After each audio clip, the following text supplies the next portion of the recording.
Hello, youth. Probability unit, theoretical and experimental probability. So you are going to have to know the difference between theoretical and experimental and then make some decisions based on what you know. Here we go. So vocabulary, very important that you understand the difference between theoretical probability and experimental. So what is the difference? Well, theoretical probability, think. Theoretical probability is what you think should happen. So this is whether you do an experiment or not, whether you are talking in theory, okay? In theory, what should happen. That doesn't mean that you actually have to follow through with an event, but this is what we think will happen. This is really just like the probability without an event happening. So the probability of what you think will happen. What you think will or should. And that's kind of a vague description, but that's kind of what it is. Just what you think, or in theory, what should happen. Experimental probability is after you've conducted an experiment or done the event, this is what actually happened. So the actual results of an experiment. And then you can compare the two. So if I theoretically should get a heads half of the time when I flip a coin, and I flip that coin 50 times, and I get heads 26 of the 50 times, that is relatively close, my theoretical and experimental. So theoretically is what you think or what should happen in theory of what should happen based on my odds. Experimental probability is what actually happens after you've completed an event. So let's try some, and the trick with this lesson is that you really have to read and think about what is happening and go through slowly and try to make sure that you are answering the question. So if I flip a coin 10 times, theoretically, so again, what I think should happen, how many times should I get a heads? Well, the probability of getting a heads on a coin is always one out of the two choices, so I should theoretically then get it 5 out of the 10 times, or 1/2 the time. That's what I think should happen. But if I actually do the experiment and the coin landed on heads 7 times out of the 10 I rolled, the experimental probability, the result is that I got a heads 7 out of the 10 times. So theoretically, it ended up to be, theoretically, it should have been half the time, or 50%. In the experiment, it actually was 70. So it happened a little bit more times than I thought it might. So we're just going to try a couple here. And, if you want to look at them, pause, see if you can do it on your own. Great. If you want to see what I'm doing first, that's also great. A dice is rolled 24 times. So this is my sample space. This is what happened. Okay. Theoretically, maybe before it even happens, before you know the results, theoretically, looks like that's spelled wrong. We're missing some letters there. No, theoretically. Theoretical probability of rolling a 5. So I think of a dice. I could have 6 outcomes. A 5, probability of getting a 5. 5 is one of the 6. So theoretically, it should be a 1 in 6 chance. If it were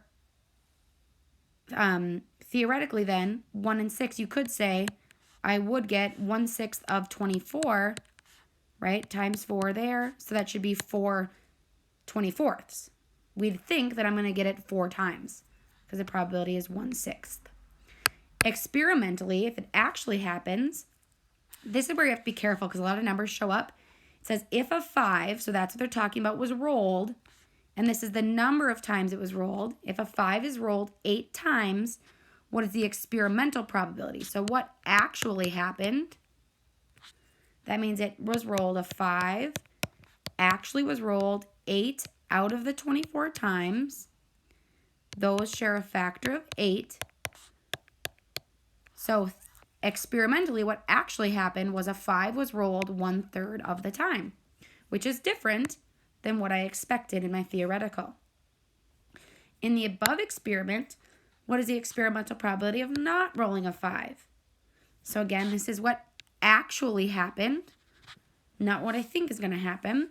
So if we rolled probability of getting a 5 was 8 out of the 24 times, the complement to that, not 5, would be the remaining out of the 24. So, right, what is the remaining part? You think, right, 18. How many more of those? So 16 of the 24 is not, which is the same as 2/3.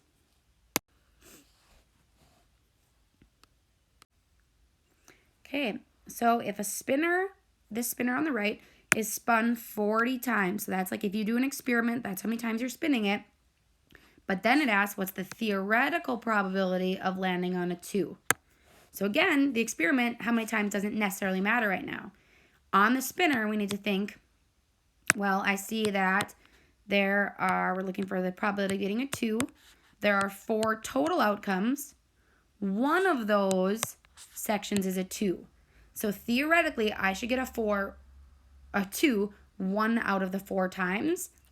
If we consider the number of times, theoretically, out of 40 then, that should be 10 because those are equivalent. So we should get a 2, 1/4 of the time, theoretically. If we do the experiment and we got a 2, 16 times, what is the experimental probability? So what actually happened for getting a 2? The actual result of out of 40, we got a 2 16 of those times. And that simplifies. They share a factor of 4.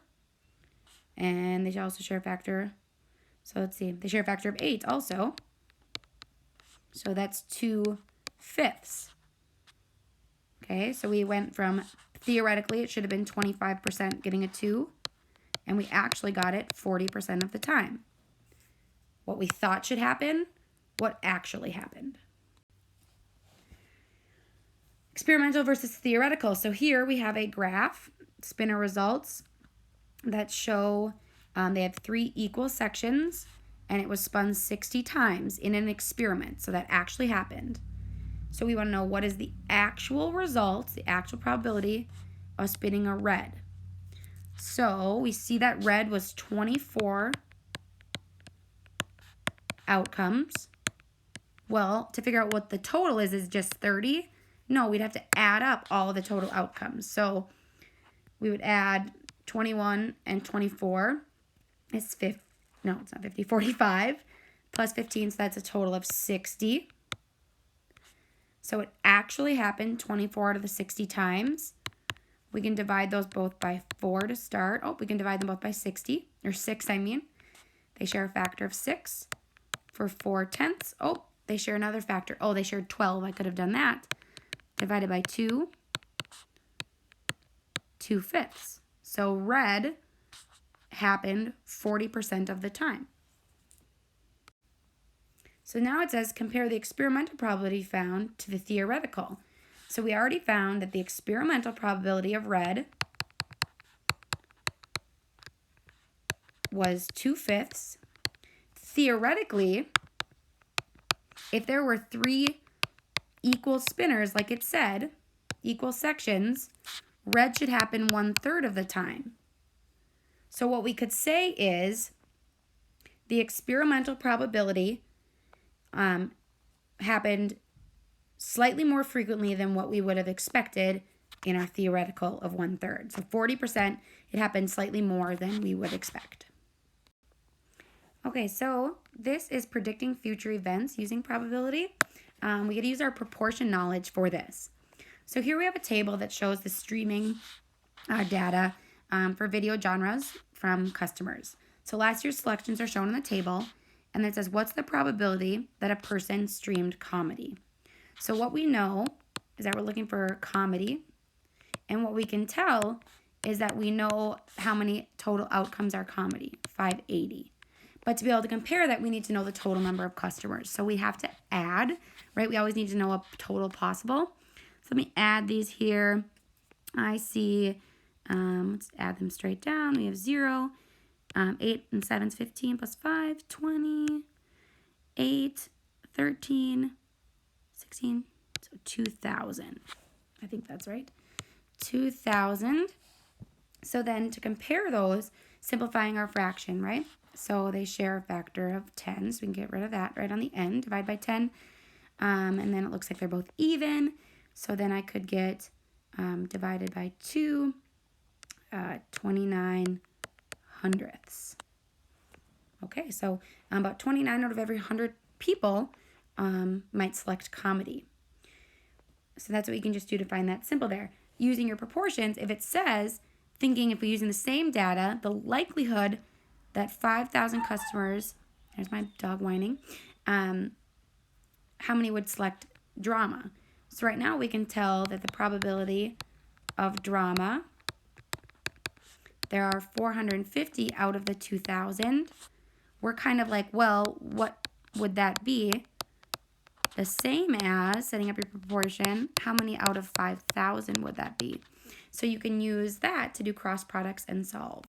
What might be helpful is if you reduce your fraction first, maybe, if it helps you to go like this, then you're dealing with 45 and 200.